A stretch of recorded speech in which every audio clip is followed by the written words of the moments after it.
on a parmi nous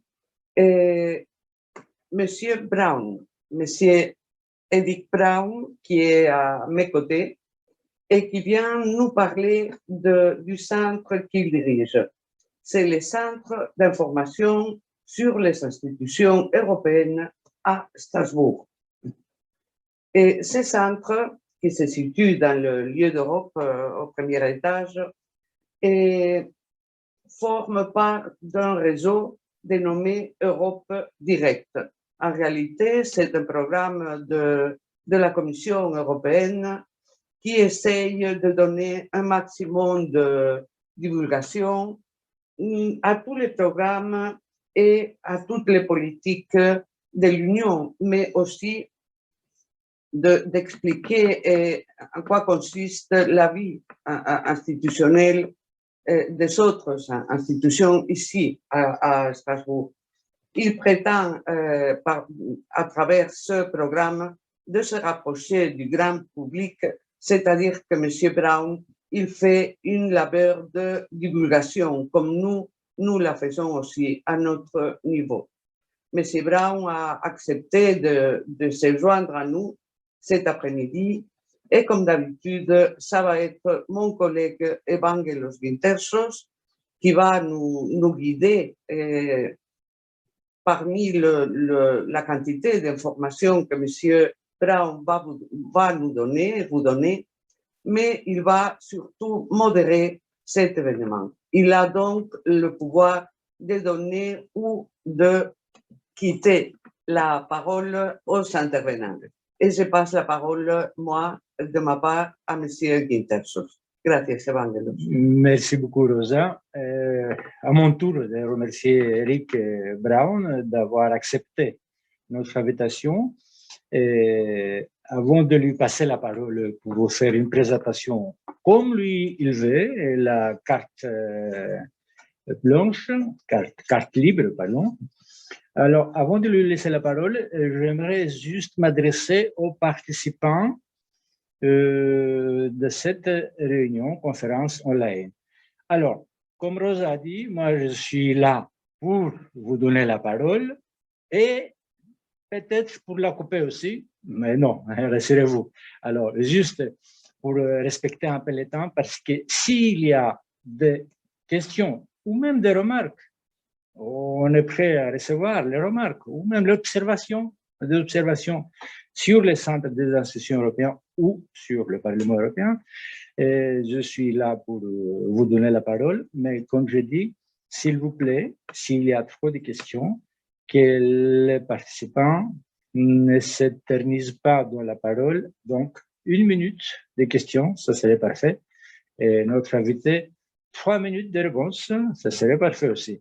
Mais au cas où il n'y a pas trop de questions, ne vous inquiétez pas.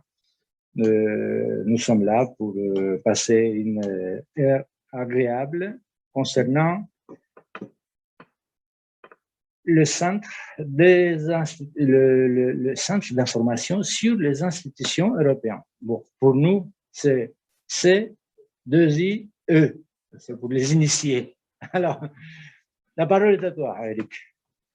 Merci beaucoup, Evangelos, et puis merci beaucoup au Parlement européen pour cette invitation.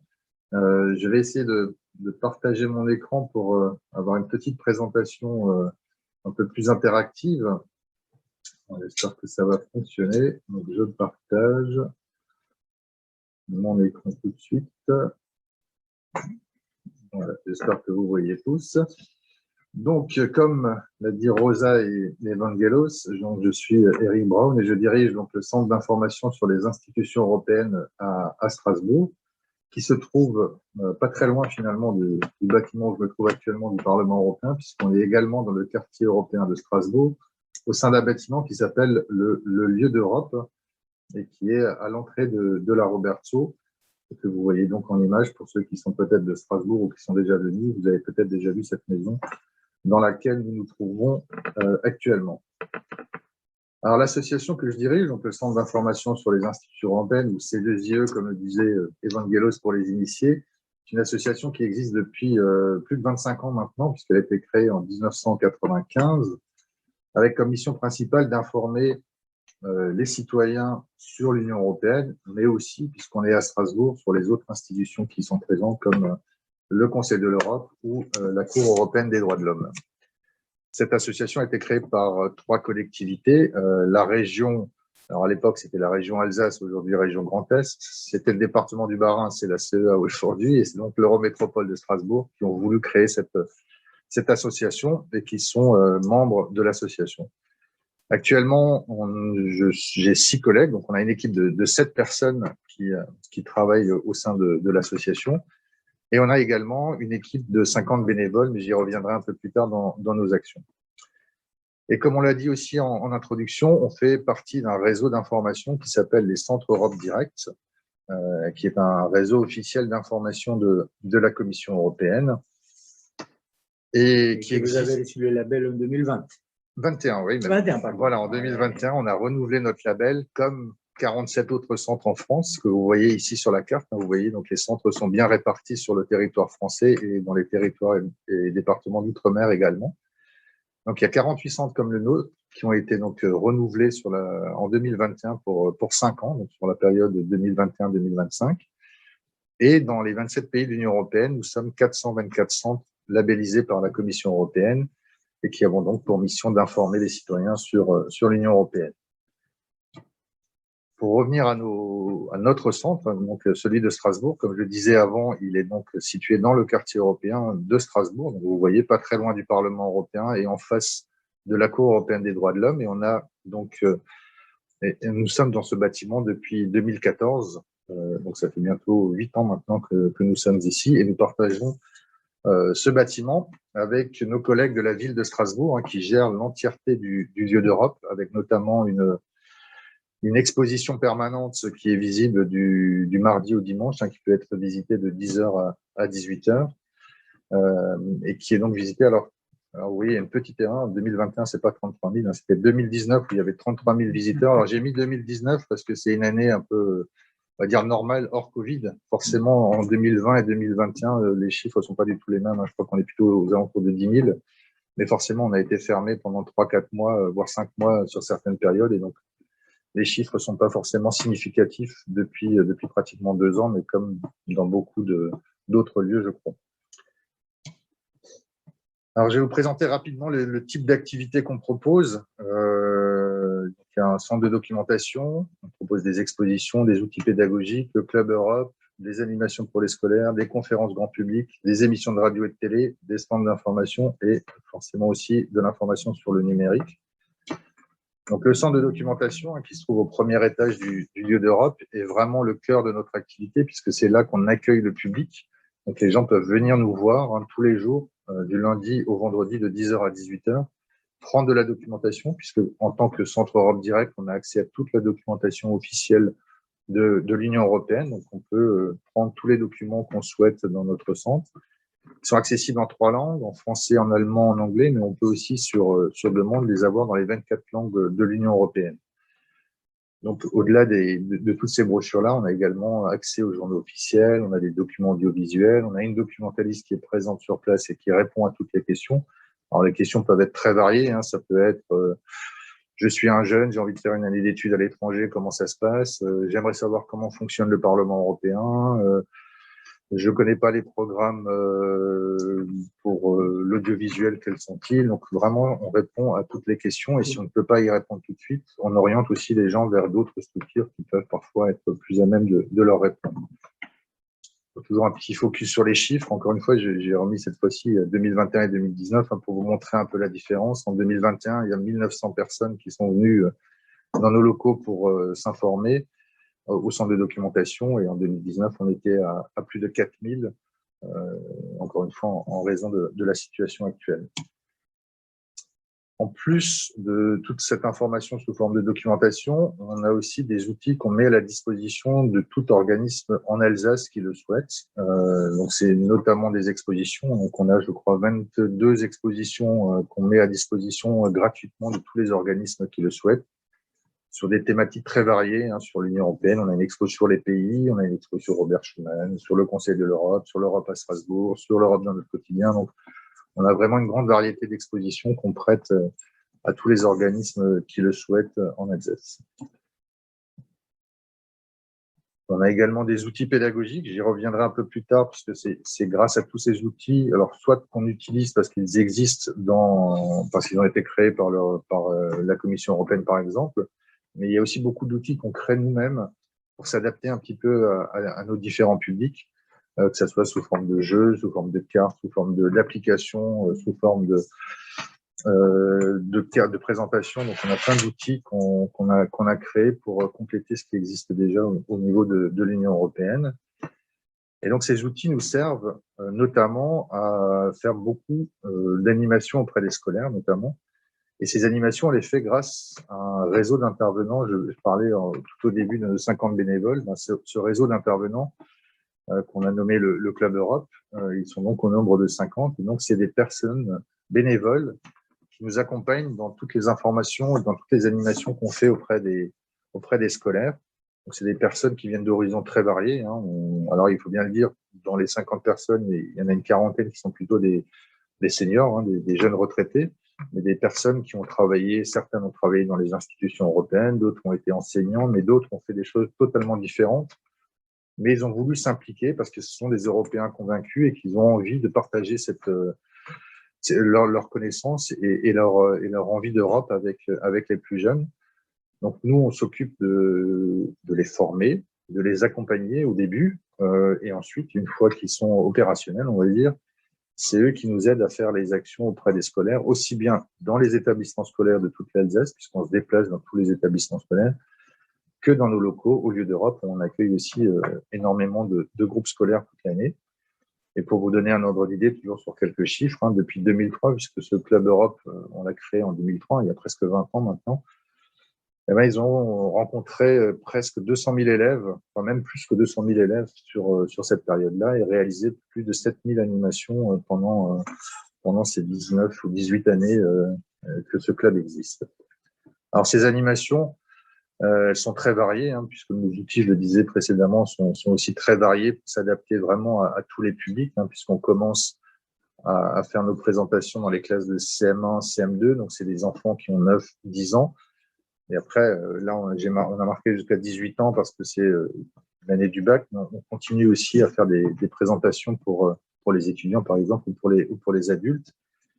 Et encore une fois, quelques chiffres. Sur l'année 2021, on a réalisé, grâce à nos intervenants, 226 animations scolaires pour près de 6 000 élèves. Et encore une fois, un petit rappel sur les chiffres, on va dire, hors Covid. En 2019, on a été presque un peu plus de 900 animations et 26 000 élèves rencontrés au cours de nos actions. Alors, vous le voyez, j'ai mis un peu le détail des animations qu'on propose. Elles sont vraiment variées, puisqu'on a des animations pour les 9-12 ans, pour les 13-15 ans et pour les plus de 16 ans, avec à chaque fois des outils adaptés à chaque tranche d'âge et adaptés aussi au programme scolaire, puisqu'on va vraiment dans les classes où l'Europe est au programme scolaire. On a notamment un jeu de piste. Alors ça, c'est plus pour s'adapter à l'environnement dans lequel on se trouve. Un jeu de piste dans le quartier européen de Strasbourg, qui marche très très bien, qui permet aux classes qui viennent dans le quartier de découvrir les bâtiments depuis l'extérieur en faisant le jeu de piste, mais aussi, notamment le Parlement européen, de pouvoir y rentrer, puisque maintenant, depuis quelques temps, on peut donc rentrer aussi au Parlement. Donc, on peut faire le jeu de piste, rentrer dans le Parlement et ressortir. Et comme ça, on a donc toute une série d'outils. Après, il y a des choses plus classiques, on va dire, des présentations PowerPoint interactives, mais on a aussi des jeux, un jeu qui s'appelle l'Eurodéfi, un autre qui s'appelle l'Euroquiz, avec à chaque fois l'idée de parler et de rendre accessible l'information européenne au plus grand nombre. Puis la dernière animation qu'on a créée l'année dernière, c'est un escape game, puisque c'est un peu à la mode et qui permet aussi de parler d'Europe tout en résolvant un certain nombre d'énigmes. L'idée de l'escape game, c'est on est poussé dans le passé en 1949 et puis il faut revenir dans les années 2022 grâce à toute une série d'énigmes qu'il faut résoudre.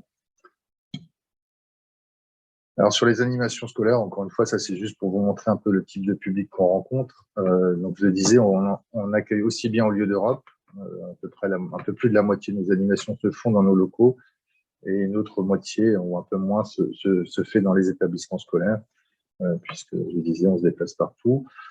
Un gros tiers sont réalisés dans les écoles, 20% dans les collèges, 27% dans les lycées, et puis après les 14%, c'est les autres publics notamment à qui on propose des conférences, comme on peut le voir aussi sur cette partie-là. Donc ça, c'était pour toute la partie animation. Et puis, pour finir, je vous parle un petit peu des autres actions qu'on propose également. Il y a notamment des émissions de radio. On a 3 partenariats avec des radios locales, Radio GDK, RCF et Euradio. Des émissions aussi de télévision pour, encore une fois, toucher un autre public. Des stands d'information, ça on le fait aussi régulièrement. On va à la rencontre du public dans des lieux publics, des portes ouvertes aussi, comme on le faisait aussi au Parlement européen notamment.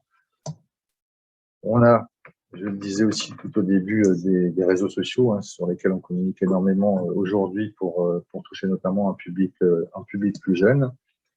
Et puis pour finir, quelques réalisations récentes, vous les voyez un petit peu pêle-mêle, mais voilà, pour vous montrer un petit peu la diversité de nos activités. On avait fait un Eurobus au mois de mai dernier. On a organisé un dialogue citoyen avec une commissaire. On fait beaucoup d'actions sur la conférence sur l'avenir de l'Europe. On a créé une appli pour visiter le quartier européen de Strasbourg. Et la dernière chose, et après je vous laisserai poser vos questions, c'est quelques projets 2022. On est notamment depuis début janvier, on fait un tour de l'Alsace dans plusieurs villes pour parler d'Europe au-delà de Strasbourg. Donc on est actuellement à Saint-Louis, on va ensuite aller à Vendenheim, à Wissembourg, à Guebwiller, avec une petite mascotte que vous voyez à côté qui enregistre tous les avis des personnes sur l'Europe et qui ensuite vont pouvoir alimenter la conférence sur l'avenir de l'Europe. On va participer aussi à une convention citoyenne en mois de février et mars. On va participer aussi dans le cadre de la présidence française à accueillir des lycéens qui viennent de toute l'Europe au mois de février, et puis une semaine européenne aussi avec nos amis allemands, le Landesgartenschau. Voilà, j'espère que j'ai pas été trop long. Puis je suis ouvert à toutes vos questions maintenant. Merci Eric, merci beaucoup. Oui, il y a déjà une question de la part de Daniela. Daniela, qui est notre chef d'unité. C'est ça. Oui, en fait, je pose la première question parce que toujours il y a un problème avec les premières questions. Et comme j'ai dit, généralement, c'est mieux de poser la deuxième question parce qu'après, c'est plus facile si on commence avec la deuxième question. Alors, du coup, je vous remercie beaucoup, Monsieur Braun, parce qu'effectivement, on vous connaît depuis longtemps et j'ai pas vraiment une question à poser dans le sens que je voulais seulement me féliciter que vous avez accepté d'être parmi nous. J'ai des travaux dans l'appartement à côté. Ils ont choisi le bon moment. J'espère que vous m'entendez quand même. Oui, bien sûr. Oui, pardon. Alors, du coup, je voulais seulement dire qu'on se connaît, qu'on était en étroit partenariat avant la pandémie parce que là, on a vraiment fait beaucoup de choses ensemble, surtout pour les collégiens, pour les enfants qui, nous, on les invitait plus tôt. C'était le C2IE qui les invitait chez nous et nous, on les accueillait, mais avec votre aide toujours. Et du coup, on est très contente si ce partenariat peut être poursuivi aussi dans le futur.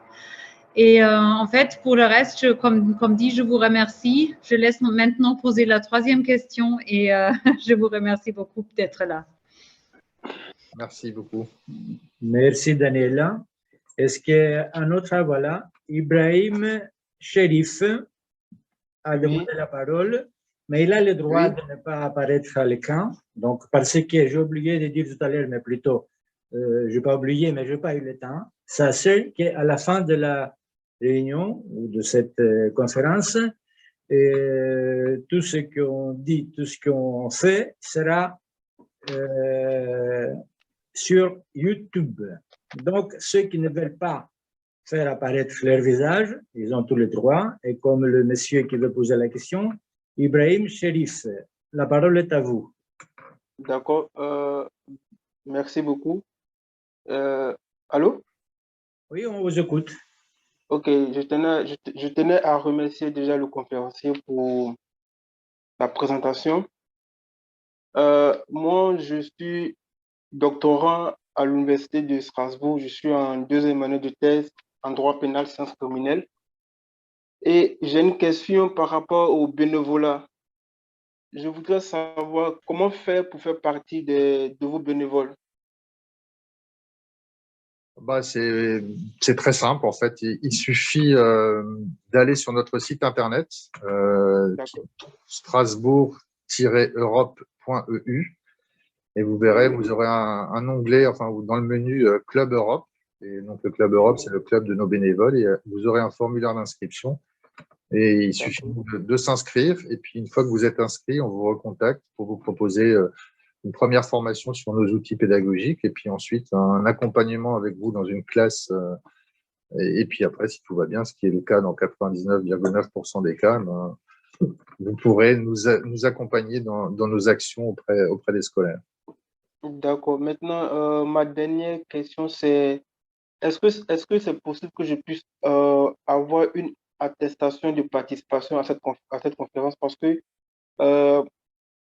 à l'école doctorale, souvent, lorsqu'on fait des conférences, on nous demande de fournir des justificatifs afin de le considérer comme une formation transversale. Allô? Oui. Oui, oui. Donc, est-ce que je pourrais avoir une attestation de participation à la conférence? Ah, pour cette réunion? Oui, oui, bien sûr, monsieur, bien sûr. Vous allez avoir, il faut nous laisser vos coordonnées, on va vous envoyer l'attestation. Tu as ses D'accord. À la fin de la réunion, envoyez la. Oui, Elle a ses coordonnées. on a vos coordonnées. On a vos coordonnées. Ne D'accord. vous inquiétez pas, monsieur, on va vous l'envoyer. Ok, merci beaucoup. Donc, c'est ça mes questions. Merci beaucoup. Merci, merci à vous. Et avant de donner la parole au prochain intervenant ou participant, je rebondis sur le volontariat. Tout à l'heure, hein, Eric, notre invité, il a dit qu'il y a 50 volontaires et il a rajouté des Européens convaincus. Et oui, ça existe encore, chers amis, des Européens convaincus. La preuve de ce monsieur qui vient de prendre la parole, qu'il demande d'être volontaire au centre d'information sur les institutions européennes. Merci, monsieur. Alors, maintenant, ah oui, il est parti. Il y avait quelqu'un qui... Je suis là, mais ça va. Vous êtes là, mais il y avait un autre. Il y avait un autre qui a demandé la parole. Je ne le trouve plus. Il est parti. Ibrahim Sherif. Non, Ibrahim Sherif, il a posé la question. Shainez. Mohamed. Shainez. Oui, allô, bonsoir. Vous m'entendez? Oui, oui. Oui. Bon, moi, ce n'est pas Shainez, c'est Aïcha, mais c'est pas grave. Voilà, je voudrais vous poser une question. Je suis totalement ignorante concernant votre institution, mais j'aimerais savoir s'il y a une possibilité d'obtenir certains outils pédagogiques, de copier certains documents ou pas, sachant que nous ne sommes pas d'Alsace. Alors, il y a plusieurs solutions. Comme je le disais tout au début, on fait partie d'un réseau qui s'appelle les Centres Europe Direct et qui sont donc implantés sur tout le territoire français et même sur les 27 pays de l'Union européenne. Et en fait, on se partage géographiquement les actions. Donc, si vous venez, je ne sais pas de quelle région vous êtes, mais je vous… Pas de Calais. Pardon, Calais ? Des Hauts-de-France. Les Hauts-de-France. Ben, il y a plusieurs centres dans les Hauts-de-France. Il y a notamment à Dunkerque, il y a Roubaix aussi. Il y a aussi Amiens. Donc, ce qui est le plus simple, en fait, c'est de vous rapprocher en fait, de ces centres Europe Direct qui sont les plus proches de chez vous parce qu'ils ont… Alors, on a une partie d'outils pédagogiques qui sont communs. Donc, ils ont une partie des outils que nous avons aussi. Après, chacun est libre d'en créer des supplémentaires. C'est ce qu'on fait tous. Mais le mieux, c'est de les contacter directement. Et après, vous pouvez aussi, ce que nous, on fait à Strasbourg, on accueille souvent aussi des groupes qui viennent d'autres régions françaises, hein, qui viennent en voyage scolaire, par exemple, à Strasbourg. On les accueille avec plaisir. Et on a certains outils qu'on peut prêter, mais normalement, on les prête que sur l'Alsace, puisqu'on a ce réseau qui permet d'avoir des outils dans toutes les régions. Ok, ça marche. Je vous remercie. Bien, merci beaucoup, madame. Je vois deux mains qui sont levées. Donc, je donne la parole à monsieur ou madame Shainez. Madame, je pense. C'était elle. Ah, c'était vous. Excusez-moi. Maintenant, c'est Ilias Lemhadjed. Oui, bonsoir. Vous m'entendez? oui. Super. Déjà, merci à vous pour cette présentation très complète et très enrichissante. Je me présente très rapidement. Moi, c'est Ilias, je fais partie du réseau Eloquentia, qui est une association de prise de parole en public que vous connaissez peut-être peut-être tout simplement. Notre objectif est de donner la parole aux jeunes et je trouvais ça extrêmement intéressant le moment où vous avez parlé d'outils pédagogiques et de transmission auprès des jeunes et de cette jeunesse qui a besoin de s'exprimer surtout sur des thèmes concernant l'Europe qui nous touchent de plus en plus avec l'actualité politique et tout simplement à travers notre société. Et je voulais savoir s'il était possible, bon, bien évidemment pas tout de suite, mais ultérieurement, par mail ou plus tard, de pouvoir échanger ensemble à propos d'un potentiel partenariat que l'on pourrait mettre en place, sachant que nous, notre objectif, c'est de donner la parole aux jeunes, de leur permettre de s'exprimer, de leur donner les outils pour prendre la parole d'une manière égalitaire entre eux, peu importe leur âge, leur classe sociale. Et je trouverais que ce serait vraiment en cohérence avec votre projet qui est justement de pouvoir amener un dialogue sur la table donc, concernant l'Europe et nous, de notre côté, de pouvoir les libérer de cette peur de prendre la parole et de leur donner justement toutes les clés nécessaires pour pouvoir s'asseoir à n'importe quelle table et de pouvoir échanger et d'exprimer librement leurs idées. Voilà, donc c'est juste une bouteille à la mer, entre guillemets, pour, je l'espère, pouvoir échanger avec vous à l'avenir sur un potentiel partenariat à Strasbourg, sachant qu'actuellement, notre réseau touche énormément de jeunes. On arrive à également former énormément de jeunes à la prise de parole, que ce soit au collège, au lycée ou bien plus encore. Voilà, merci à vous. Merci pour cette proposition. On est toujours ouvert, nous, à de nouveaux partenariats et puis avec votre association, ça me paraît être, oui, comme vous le disiez, il y a des choses qui convergent. Donc, vous aurez mes coordonnées, je pense qu'on pourrait les trouver. Hein, sinon, à travers notre site internet que j'ai donné précédemment, vous pourrez me trouver également. Donc, pour échanger avec vous avec plaisir. Et ça me fait penser, je l'ai abordé très brièvement, mais il y a une période aujourd'hui qui est ouverte depuis un peu plus d'1 an et qui va bientôt se terminer, qui s'appelle donc cette conférence sur l'avenir de l'Europe. Mais nous, on essaye vraiment, dans cette période-là, enfin, l'idée de cette conférence sur l'avenir de l'Europe, c'est vraiment de demander aux citoyens, alors qu'ils soient jeunes ou pas jeunes, de donner leur avis sur ce qu'ils attendent de l'Europe demain. Et les jeunes, c'est vraiment, nous, notre cœur de cible, et c'est aussi pour eux qu'on a envie peut-être de changer l'Europe demain. Donc, il y a peut-être des choses à faire dans ce cadre-là pour pouvoir demander aux jeunes ce qu'ils attendent de l'Europe demain, tout simplement. Et peut-être que dans ce cadre-là, on pourrait échanger sur cette question-là. Très bien, super. Je suis très content que l'on puisse échanger ensemble. Et puis, en tout cas, merci à vous encore pour cette conférence qui était très instructive et très intéressante. Merci à vous et à très vite, j'espère, du coup.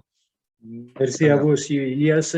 Ce qui me fait penser, quoi. Nous sommes quand même très contents aussi de savoir qu'il y a des personnes qui peuvent venir en contact avec notre invité pour le meilleur de l'Europe. Alors, maintenant, c'est Madame, je crois, Pompilio, ou Monsieur Pompilio. Oui. Vous m'entendez? Là, il y a un écho, Madame. Oui. Là. Non, on ne vous entend pas.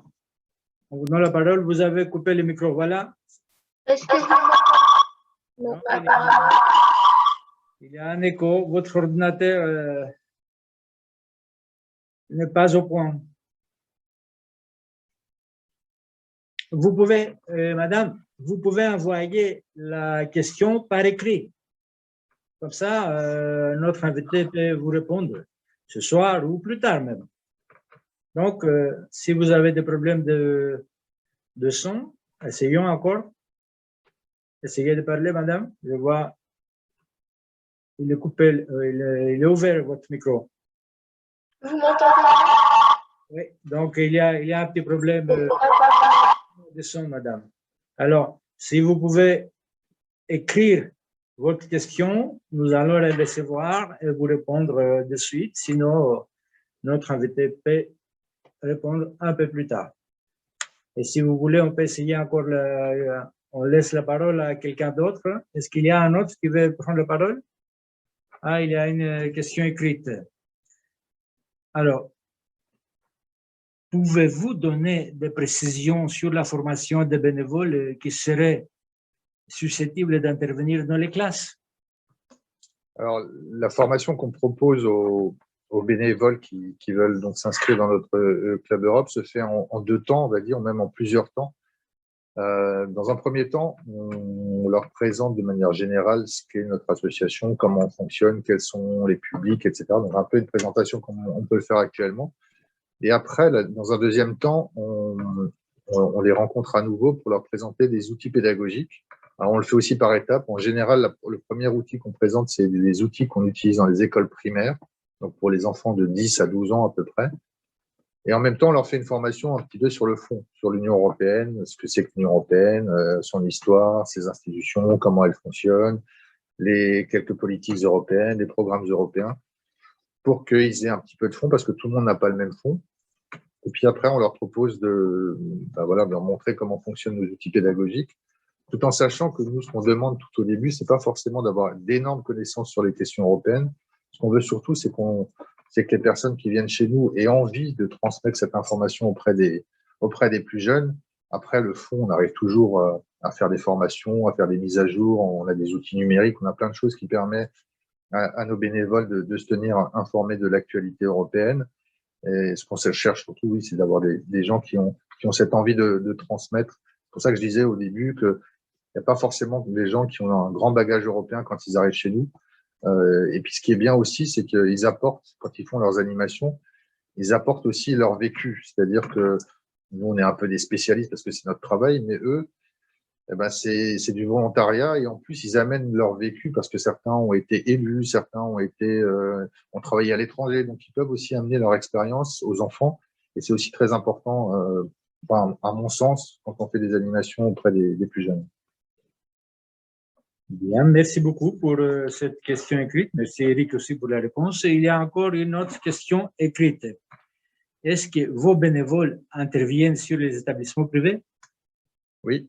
On est ouvert à tous les publics, donc que pour les établissements scolaires, que ce soit privé, public, on ne fait pas de différence et on intervient gratuitement dans toute l'Alsace pour tous les établissements scolaires qui en font la demande. Parfait. Je pense que vous êtes satisfait, madame ou monsieur, que vous avez posé cette question par écrit. Est-ce qu'il y a une autre question concernant la présentation de ce centre d'information sur les institutions européennes? Notre invité est prêt à répondre à une question. Voilà, il y a Rosa. Oui, je voudrais, vous m'entendez, hein? Oui. Je voudrais dire à notre invité qu'il y a énormément de messages qui vous remercient pour votre présentation. Je trouve que c'est très touchant parce que c'est la première fois. Hein? Et les gens, je pense qu'ils sont fortement impactés par toute cette information. Moi-même, je le suis. Et pour le moment, j'ai devant moi un avenir de travail de 1 an, peut-être 1 an et demi. Mais après, je commence à penser que je pourrais peut-être devenir volontaire. Et à ce moment-là, je vais vous contacter parce que j'ai beaucoup vécu et je pourrais être une personne utile à la société de plusieurs points de vue. Alors, dans 1 an et demi. Hein? On vous accueillera avec grand plaisir, parce qu'on est toujours à la recherche de nouveaux bénévoles. Je peux dire ce que tu as fait au Parlement européen? Pardon? Je peux dire ce que tu as fait au Parlement européen? Oui, tu peux le dire, mais dis-le toi. Oui, je sais, mais vous savez, notre collègue Rosa Miguel, pardon. Oui, le grec qui essaie de parler. Je prononce très bien l'intersos. Merci Rosa. Donc, je voulais dire tout simplement qu'il y a, comme Eric le disait, il y a des volontaires, des bénévoles de tout horizon. Donc, notre collègue Rosa a été député européen pendant 10 ans. Donc, durant 2 mandats. Alors, vous voyez, il y a de tout horizon de bénévoles. Voilà. Et moi aussi, j'aimerais dire quelque chose à Eric, parce que vous ne m'avez pas laissé de le remercier autant. Vous posez des questions. Alors, Eric, plus sérieusement, je connais votre centre depuis que je suis à Strasbourg, mais je n'aurais jamais imaginé le travail que vous faites. Et puis, la présentation était riche. Et à un moment donné, je voulais poser une question.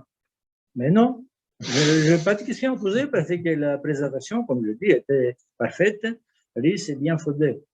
Mais peut-être, je demande aux participants, ce n'est pas parce que notre invité a fait une présentation complète que vous n'avez pas de questions à poser. J'imagine que c'est grâce à cette présentation bien riche et bien fondée qu'on crée des questions et des demandes aussi. Alors, à qui la parole? Oui.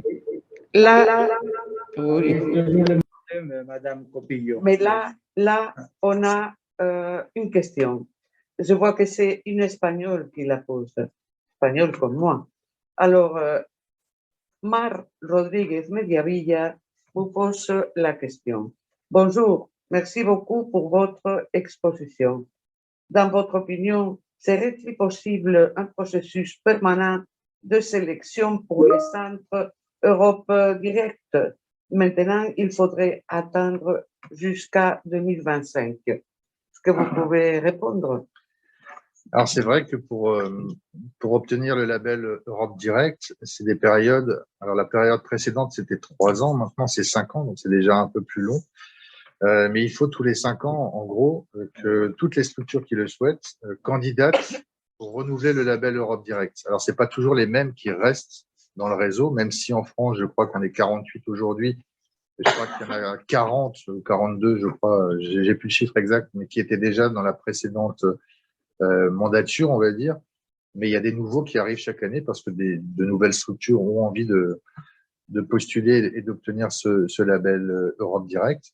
Mais c'est vrai qu'une fois que le label est donné pour une période de 5 ans, on peut pas devenir Europe Direct sur cette période-là. Il faut attendre le nouvel appel à proposition qui sort en général 1 an avant la fin du mandat pour pouvoir postuler sur l'appel et de devenir Europe Direct si on est sélectionné par la Commission européenne. Pour donner un ordre d'idée sur la France, donc il y a 48 centres, je le disais, et je crois qu'il y avait 90 candidatures ou quelque chose comme ça qui avaient été données en France. Donc en gros, un peu plus d'une structure sur 2 obtient le label parce qu'il y a plein de critères. Il y a le projet qu'on propose, mais il y a aussi un critère géographique, puisque vous l'avez vu sur la carte, la Commission a envie qu'il y ait un maillage qui soit fait sur le territoire pour qu'il y ait des centres Europe Direct un peu partout sur le territoire français. Merci Eric pour toutes ces précisions.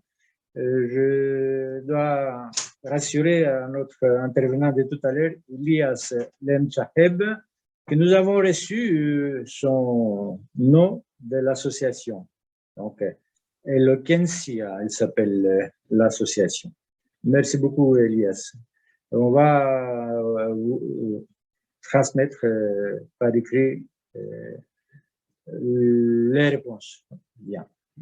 Y a-t-il d'autres questions, s'il vous plaît? Non?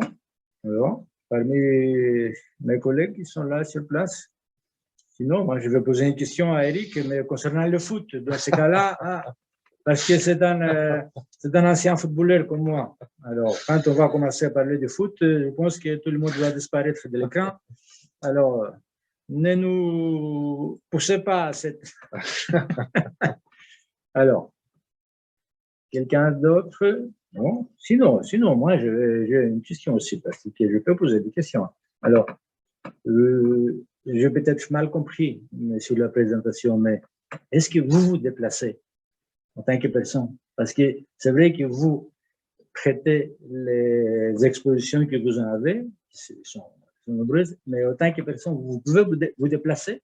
Oui, on se déplace sur toute l'Alsace. Donc, du nord au sud, on se déplace dans toute l'Alsace pour faire nos activités. Et on a notamment ce que j'ai évoqué brièvement à la fin de ma présentation, un projet qui a démarré au début janvier et qui se finira fin mars, qui s'appelle l'Europe dans ma ville. Et donc là, on se déplace dans différentes villes, mais on reste dans différentes villes. Là, on est à Saint-Louis du 10 janvier jusqu'au 5 février. Et après, on ira à Vendenheim, à Guebwiller, à Wissembourg. Et donc, on reste 3 semaines à 1 mois dans une ville et on propose toute une série d'activités. Par exemple, là, à Saint-Louis, il y a 2 expositions. Il y a des animations scolaires, il y a des ciné-débats, il y a des conférences. On aura un stand ce samedi sur le marché de la ville de Saint-Louis pour aller à la rencontre du public. Donc, l'idée de ce projet, c'est vraiment de sortir de Strasbourg et d'aller parler d'Europe à des personnes qui sont peut-être un peu plus éloignées de ces questions, parce qu'on dit souvent qu'à Strasbourg, on est souvent bien informé sur l'Europe, ce qui n'est pas toujours vrai d'ailleurs. Mais on a constaté que quand on va dans des villes comme Saint-Louis, par exemple, eh ben, les gens sont contents de parler d'Europe. Donc, c'est un projet qui fonctionne bien. Oui, je pense qu'on ne peut que féliciter Eric et son équipe de faire ce travail-là. Ce qui m'amène à dire, parce que je me souviens, il y a quelques années, on avait des stands en commun. Nous, on s'est dit, tiens, il faut sortir du bâtiment du Parlement européen. Mais on ne va pas trop loin. Vous sortez, vous allez dans des villages, dans des villes. Alors, je me souviens donc, quand on avait le stand en commun, il y avait des citoyens qui vous posaient des questions sur l'Europe. Et si vous n'arriviez pas à répondre, je me souviens à un moment donné, il y a quelqu'un qui vous a agressé presque, parce que, parce que c'est pas normal, vous êtes fonctionnaire européen, vous gagnez tellement et vous n'arrivez pas à répondre.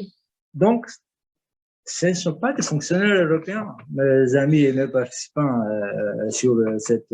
C'est pour ça, il faut les remercier et les féliciter plus encore parce qu'ils font un travail inestimable. Oui. Et j'ai raconté cette anecdote parce qu'en plus, donc vous le faites avec plaisir, mais le grand public qui n'arrive pas à capter que vous le faites avec plaisir. Venez-vous là, là, je vois, Evangelos, qu'il y a au moins un commentaire très favorable parce que Genèse, qui n'arrivait pas à cause du son, elle s'est déjà renseignée sur Europe Direct. Elle a trouvé très intéressant pour son lycée Pro et ses projets Erasmus. Alors voilà, une cliente qui est très contente. Mais là, je vois une question, je pense qu'elle n'a pas été posée. Est-ce que tous les centres en France fonctionnent comme le vôtre? Et quel statut ont-elles, associatif ou autre? Alors, on fait partie d'un même réseau, mais on n'a pas toujours le même fonctionnement et on n'est pas toujours des structures identiques. C'est-à-dire qu'il y a beaucoup d'associations, c'est vrai, comme la nôtre. Il y a beaucoup de maisons de l'Europe, qui sont sous forme de fédération aussi. Donc, des maisons de l'Europe qui sont aussi Centre Europe Direct. Il y a quelques centres qui sont directement rattachés à une collectivité. Par exemple, la ville de Grenoble et Centre Europe Direct. Dans Franche-Comté, c'est une régie gérée par la région qui est aussi Europe Direct. Donc, on a tous un peu nos spécificités d'organisation et nos activités un peu différentes aussi, puisque un centre, par exemple, situé comme le nôtre à Strasbourg, n'aura pas forcément le même public que, par exemple, ma collègue qui est à Colombey-les-Belles en Moselle et qui ne va pas avoir autour d'elle le même public que nous. Donc, on s'adapte. C'est vraiment l'idée des centres Europe Direct, c'est de s'adapter au public auquel on a affaire. Et donc, il y a des centres, par exemple, ma collègue dont je parlais précédemment, elle va peut-être plus parler de la PAC et de ses impacts parce qu'elle est dans un territoire rural, alors que nous, en zone urbaine, la PAC, directement sur Strasbourg, ça va moins intéresser. Après, si on sort de Strasbourg et si on va dans d'autres lieux, c'est des sujets qui sont vraiment intéressants, parce que forcément, en Alsace, il y a aussi beaucoup d'agriculteurs. Mais l'idée vraiment des centres Europe Direct, c'est d'être réactif et de s'adapter vraiment à tous les publics. Et pareil, dans l'organisation, nous, on est une structure, je le disais, de 7 personnes et de 50 bénévoles. On est sans doute l'une des plus grandes. Paris aussi a beaucoup de salariés. Il y a quelques structures comme ça qui sont assez grandes, mais il y a aussi des structures qui sont beaucoup plus petites et qui ont qu'une ou deux personnes Et pour eux, c'est encore un peu plus compliqué quand ils sont pas nombreux comme ça. Il y a encore une question directe. Est-ce que le Centre Europe Direct de Paris est situé à la Maison de l'Europe de Paris, au 17e? C'est bien, oui, oui. Voilà. C'est la Maison de l'Europe de Paris qui est le Centre Europe Direct. Tout à fait. Et il y a aussi quelque chose que je voudrais énoncer, parce que je pense que ça va vous plaire. Il y a quelqu'un de Luxembourg qui est très content d'apprendre votre passage en dehors des murs de Strasbourg. Cette délocalisation sera en fait la bienvenue à Luxembourg, d'après ce que je vois. Eh ben, rendez-vous au mois de mars, parce que c'est du 1er au 31 mars qu'on sera à Luxembourg. Donc, on vous rencontrera avec plaisir sur place directement, près de chez vous. Voilà. Génial. Parfait, parfait. Je pense qu'on a appris beaucoup de choses ce soir. Comme je disais tout à l'heure, malgré cette connaissance avec les personnes, avec les lieux d'Europe, avec les centres d'information sur les institutions européennes, avec Europe Direct, avec tout ce que vous voulez. Donc, on a été impressionné par la présentation, par tout ce que vous faites. Oui, Rosa, si je voudrais vous poser une question peut-être un peu bizarre. Et je fréquente Strasbourg depuis l'année 96, oui, ou 95, je me rappelle. Bon, en tout cas, pourquoi les gens continuent à confondre le Conseil de l'Europe et le Parlement européen? Est-ce que vous pouvez m'expliquer pourquoi? Pourquoi à chaque fois que je parle avec un Strasbourgeois, une Strasbourgeoise, il faut que je rectifie? Non, je ne travaille pas au Conseil de l'Europe, je travaille au Parlement européen. Non, c'est pas pareil. Non, c'est tout à fait. Pourquoi? Le pourquoi, je pense qu'il n'y a pas une seule explication. À mon avis, il y en a plusieurs. Il y a déjà le fait, historiquement, que le Conseil et le Parlement européen a tenu pendant très longtemps sécession au sein du Conseil de l'Europe, ce qui forcément n'a pas facilité les choses. Maintenant, depuis 98-19, le bâtiment Louise Weiss permet d'avoir un vrai bâtiment du Parlement européen bien reconnu. Donc, je pense qu'il y a un peu ce côté historique qui fait que, bah oui, ça a fait des confusions chez beaucoup de gens. Ça, c'est, je pense, une première chose. Il y a une deuxième chose, c'est aussi le nom des institutions, même notre nom, un centre d'information sur les institutions européennes, c'est pas facile à dire, mais quand vous avez Conseil de l'Europe, Conseil de l'Union européenne, Conseil européen, Parlement européen, on peut comprendre que pour des gens qui ne s'y intéressent pas au quotidien, c'est pas toujours facile de comprendre quelle institution fait quoi. Et si on n'est pas souvent dans ce quartier européen, on peut peut-être avoir du mal à se dire, tiens, ça c'est le Conseil de l'Europe, ça c'est la Cour européenne des droits de l'homme. D'accord. Mais c'est un peu aussi notre activité à nous, c'est d'essayer de leur expliquer tout ça quand on croise des gens. Oui. Parce que parfois, des gens nous disent, oui, c'est bon, je connais, c'est le Parlement, c'est le Conseil, ils confondent. Et donc, on essaye à chaque fois de leur expliquer, notamment avec la carte que j'ai montrée un petit peu avec le plan du quartier européen, ça permet aussi de montrer physiquement qu'il y a un bâtiment ici, un bâtiment là-bas, et aussi d'expliquer qu'il y a 27 pays, il y a 47 pays, qu'il y en a un qui travaille sur ça, un autre sur ça. Donc, voilà, ça fait partie de notre quotidien, de la pédagogie qu'on essaye de faire, mais c'est vrai qu'il y a encore beaucoup de travail, même à Strasbourg. Alors là, il y a une question très longue que je vais essayer de résumer. Je suis intéressée par la mise en valeur du travail de concertation fait par le Parlement européen lors de la journée internationale pour l'éradication de la pauvreté. Pourriez-vous m'indiquer avec qui je pourrais me connecter, particulièrement Paris? D'avance, merci. Voilà. Et c'est une association, à ce que je vois, ATD Carmonde. Je ne suis pas sûr de pouvoir répondre directement à votre question. Et si j'ai bien compris, c'est sur la région parisienne, hein, c'est bien ça? Oui. Mais ce qu'on fait toujours, nous, quand on a des questions comme ça, c'est d'essayer de se rapprocher, par exemple, du Centre Europe Direct de Paris, qui lui-même peut-être n'aura pas la réponse directement à votre question, mais notre travail, il est double. C'était ce que je disais aussi précédemment, c'est que d'un côté, on essaie de répondre à toutes les questions auxquelles on peut répondre, mais il y a forcément toujours des questions qui sont parfois un peu plus pointues ou un peu plus difficiles auxquelles on ne peut pas répondre. Et notre deuxième travail, à ce moment-là, c'est de trouver le bon interlocuteur pour répondre à votre question. Donc, c'est ce qu'on fait nous régulièrement et c'est ce que font les autres Europe Direct. C'est à la fois de vous donner des réponses, mais surtout, si on ne peut pas vous la donner, c'est de vous donner ou de vous orienter vers un interlocuteur qui pourra vous donner la bonne réponse. Donc, nous, si vous voulez, on est un peu un guichet d'entrée, entre guillemets, sur l'Europe. Et ensuite, nous, on essaye de vous orienter. On a aussi, si je donne un autre exemple, à Strasbourg, il y a par exemple le Centre européen de la consommation qui est à Kiel. Parfois, quand on a des questions très pointues sur des questions de consommation en Europe, nous, on préfère les orienter vers cette structure-là parce qu'on sait qu'eux pourront leur répondre directement plutôt que de donner des réponses un peu évasives sur des questions très pointues. Et tout le monde fait un peu ça dans le réseau, c'est-à-dire qu'on a un carnet d'adresses, entre guillemets, vers qui on peut orienter les gens si nous-mêmes, on ne peut pas donner la réponse. Ah. Il y a aussi une question plus courte. 2022, année européenne de la jeunesse. Qu'est-ce que ça engendre? C'est une bonne question.